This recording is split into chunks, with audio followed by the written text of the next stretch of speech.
शांति दीदी ने आपको इनवाइट नहीं किया। शांति दीदी की किसी से की पार्टी है, मिलियन सब्सक्राइबर हो। तो गाइज ये देखिए उसने बिरयानी बनाई है अलग अलग। हर हर महादेव। गुड मॉर्निंग गाइज, कैसे हो आप सब? आई होप आप लोग बहुत अच्छे होंगे, मैं भी अच्छी हूँ। सो गाइज इस समय सुबह के 10:30 बज रहे हैं।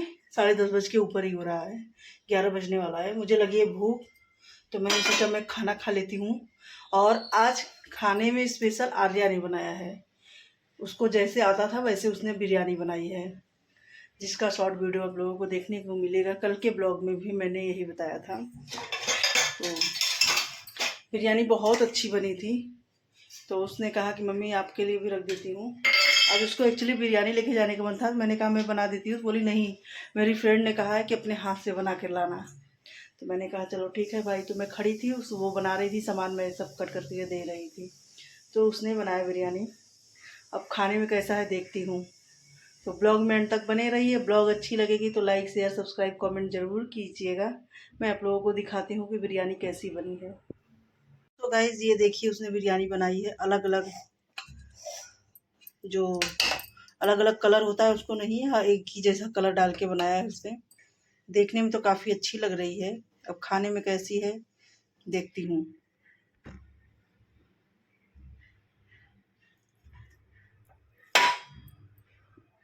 ये ले लिया मैंने बिरयानी, अब मैं जा रही हूँ खाने।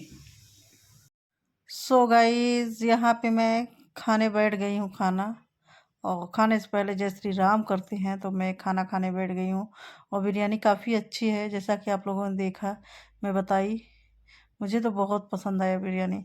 हाँ थोड़ा सा इसमें ना ऑयल ज़्यादा हो गया है, बट कोई बात नहीं है। अभी उसको इतने अच्छे से बनाने नहीं आता, जैसे उम्र है उस हिसाब से उसने बहुत अच्छा बिरयानी बनाई है।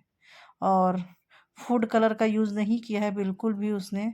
बस हल्दी का यूज़ किया है। हल्दी एंटीबायोटिक होता है, काफ़ी अच्छी होती है हल्दी खाने में, कहीं चोट लग गई लगाने में, और दूध में मिला के पीने में। तो हल्दी के काफ़ी सारे फ़ायदे हैं, तो इसलिए हल्दी डाल के बनाया है।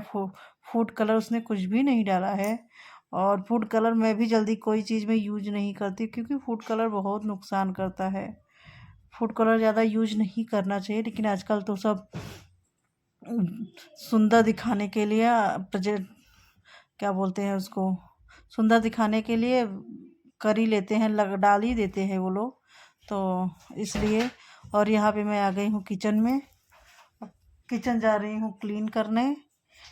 क्लीन करने का मतलब है कि किचन को जो सामान वगैरह है वो हटा बढ़ा लेती हूँ, और उसके बाद फिर वो काम वाली आएगी तो अपना अच्छे से करेगी। जो भी करना है, गैस वगैरह जो भी पोंछना है, बर्तन हटाना बढ़ाना है, वो सब वो अच्छे से करेगी। मैं यहाँ पे बस बर्तन खाली करूँगी खाने का, और फिर मैं थोड़ा सा बिस्तर ठीक करूँगी। आर्या का जो रूम है ना वो बहुत ज़्यादा गंदा हुआ पड़ा है, तो उसको ही ठीक करना है। तो यहाँ से फिर निकल के फिर वहीं पे चलते हैं, वो भी ठीक करना पड़ेगा, बहुत गंदा है। और यहाँ पे ऑलमोस्ट मेरा काम हो ही गया है। और बर्तन काफ़ी गंदे पड़े हैं जिसको धुलना है। मैं नहीं धुलूँगी, काम वाली आएगी तो अपना धुलेगी। मेरा काम है बस हटाना बढ़ाना। अब चल रही हूँ बिस्तर ठीक करने। यहाँ पे मैं जो रोटी रखने वाला है ना वो थोड़ा गंदा हो गया है, तो मैं इसको साफ़ करके अच्छे से रख देती हूँ, ताकि फिर रोटी रखने का काम आए। तो यही सब है। सब लोग बोलते हैं ना कि घर में कुछ काम नहीं है, कुछ काम नहीं है, लेकिन काम नहीं करो तो बहुत काम है, नहीं करो तो कुछ भी काम नहीं है। और थोड़े बहुत तो काम करने ही पड़ते हैं। बहुत लोग बोलते हैं कि तुम क्या करती हो, बस खाना बना देती हो, लेकिन खाना बनाने के बाद कितना काम रहता है। काम वाली बस झाड़ू पोछा बर्तन ही करके जाती है ना। उसके बाद बिस्तर, दो दो बेड है उसको ठीक करना रहता है, हॉल ठीक करना रहता है, और ये छोटे मोटे काम रहते हैं उसको करना रहता है। सुबह में मैं ही झाड़ू मारती हूँ। जब मैं पूजा करती हूँ तो सुबह में झाड़ू मार के तब मैं नहा के पूजा करती हूँ, वैसे मैं पूजा नहीं करती। और मेरी काम वाली 12 साढ़े 12 1 बजे तक आती है। तो इसलिए ये सब काम मुझे ही करने पड़ते हैं। और भी काम निकल जाता है, छोटे मोटे काम निकल ही जाते हैं करने के लिए। और जब बच्चे मेरे स्कूल जाते हैं ना तो पूरा घर अस्त व्यस्त रहता है। मैं कभी दिखाना भूल गई हूँ, नहीं दिखाई हूँ, लेकिन एक दिन मैं आप लोगों को दिखाऊंगी, देखना कितना घर मेरा अस्त व्यस्त रहता है। उसको ठीक करने में मुझे 2 घंटे लगते हैं। तो मैं थोड़ा सा फॉरवर्ड कर देती हूँ, इसलिए किसी को पता नहीं चलता, लगता है कि 2-5 मिनट में काम हो गया।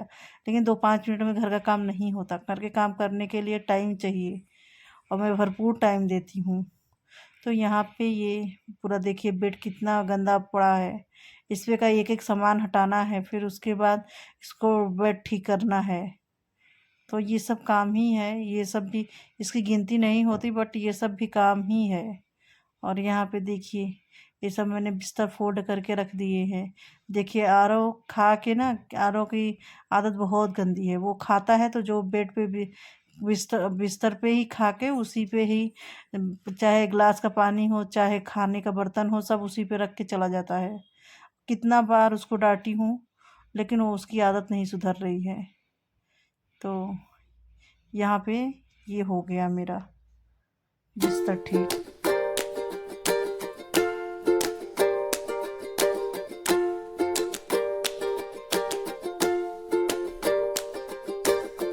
सो गाइस, आप लोगों के कमेंट आए थे कि शांति दीदी ने आपको इनवाइट नहीं किया। शांति दीदी की किसी से पटती नहीं है। शांति दीदी सब बहुत झगड़ालू हैं। शांति दीदी ऐसे हैं, शांति दीदी वैसे हैं। तो जी नहीं, मुझे नहीं पता मुझे किस लिए इनवाइट नहीं किया। बट उन्होंने जब मेरे से बात करी थी तो बहुत अच्छे से बात करी थी। जब मिली थी बहुत अच्छे से मिली थी। उन्होंने हम लोगों को क्या बोलते हैं, नाश्ता वगैरह भी करवाया था और घुमाए थे। हाँ, ज़्यादा बात नहीं हो पाई हमारी उनकी, क्योंकि मुझे कहीं ना कहीं बहुत ज़्यादा हिचक लग रही थी, पता नहीं किस चीज़ के लिए, लेकिन बहुत ज़्यादा हिचक लग रही थी। वो वहाँ बैठी थी तो मैं यहाँ बैठी थी, तो इसलिए हम लोगों की ज़्यादा बात नहीं हो पाई थी। बट थोड़े बहुत तो बात हुए भी थे। उस टाइम पे ये बात हुई थी कि मनीषा सचिन की पार्टी है मिलियन सब्सक्राइबर होने पे, तो उसी में पार्टी रख रहे हैं, तो उसी में जाना है, तैयारी कर रही है ये वो। तो ये सब बातें हुई थी हम लोगों की, तो इसलिए मुझे नहीं लगता कि झगड़ालू है क्या। सबका पॉइंट ऑफ व्यू अलग अलग होता है, और मुझे तो खैर सब ठीक ही लगते हैं। मेरा ऐसा कोई वो नहीं है। हाँ, लेकिन आजकल अगर मैसेज वगैरह करो तो रिप्लाई नहीं देते हैं। और उस टाइम पे मैंने शांति दीदी से नंबर भी मांगा था, तो उस टाइम पे नंबर भी नहीं दिए। बोले कि मेरा नंबर को मतलब मेरा जो सोशल अकाउंट है वो सब कोई दूसरा हैंडल करता है, मैं नहीं करती हैंडल। तो बाप की बात हो पाएगी कि नहीं हो पाएगी, पता नहीं। झूठ बोल रही थी, सच बोल रही थी, क्या बोल रही थी मुझे नहीं पता, बट उन्होंने ऐसा कह के नंबर नहीं दिया था मुझे। जैसा कि मैंने किसी वीडियो में आप लोगों को बताया भी था, हिंट दिया था। तो पता नहीं, मेरा नंबर उनके पास है बट उनका नंबर मेरे पास नहीं है। मैंने आने के बाद 2-4 बार डीएम भी किया है उनको, उन्होंने रिप्लाई नहीं किया। हैप्पी बर्थडे विश भी किया था, तभी भी रिप्लाई नहीं किया, पता नहीं किस लिए। हो सकता है कि मेरे सब्सक्राइबर व्यूज़ बहुत कम है, इसलिए केवल वो बड़े यूट्यूबर से मिलना चाहती हैं, बड़े यूट्यूबर को सपोर्ट करना चाहती हैं, इसलिए हो सकता है। कुछ भी हो सकता है, मुझे नहीं पता। जब कोई बताएगा नहीं तो हम लोग मन की बात नहीं समझ पाते। तो यही सब बातें थे। आप लोग पूछ रहे थे कि आपको क्यों नहीं बुलाया, तो यही है। मुझे भी समझ में नहीं आया। मैंने हंसी में भी बोला था एक बार कि कुछ रहेगा तो दीदी मुझे भी इनवाइट करना, तो बोली थी हाँ ज़रूर करूँगी। बट उन्होंने ऐसा नहीं किया, तो चलिए कोई बात नहीं। वो बहुत कम ही लोगों के पार्टी में भी जाती हैं, बोलती हैं मेरे बिजनेस है, ये है वो है। मुझे नहीं पता क्या है कैसे है, बट चलो अगर होगा तो वो भी अच्छी बात है। अभी तक मैंने ब्लॉग भी नहीं देखा कि कौन आया उनके घर, कौन गया, क्या हुआ। तो और जहाँ तक उम्मीद है, उनका जो बड़े बड़े सब्सक्राइबर है उन्हीं को इनवाइट करी होंगी, छोटे को नहीं करेंगी। ठीक है, तो आई होप आप लोगों के सवालों के जवाब मिल गए होंगे कि मैं क्यों नहीं गई शांति, गांव की शांति के घर, उनके बेटी की बर्थडे पार्टी में। तो मैं बहुत छोटी यूट्यूबर हूँ, इसलिए मुझे किसी ने बुलाया ही नहीं, कोई पूछा ही नहीं मुझे। आप ये भी बोल सकते हैं। ठीक है, इन्हीं शब्दों के साथ मैं आप लोगों से लेती हूँ विदा। मिलती हूँ मैं आप लोगों से नेक्स्ट ब्लॉग में। ब्लॉग अच्छी लगेगी तो लाइक शेयर सब्सक्राइब कमेंट ज़रूर कीजिएगा।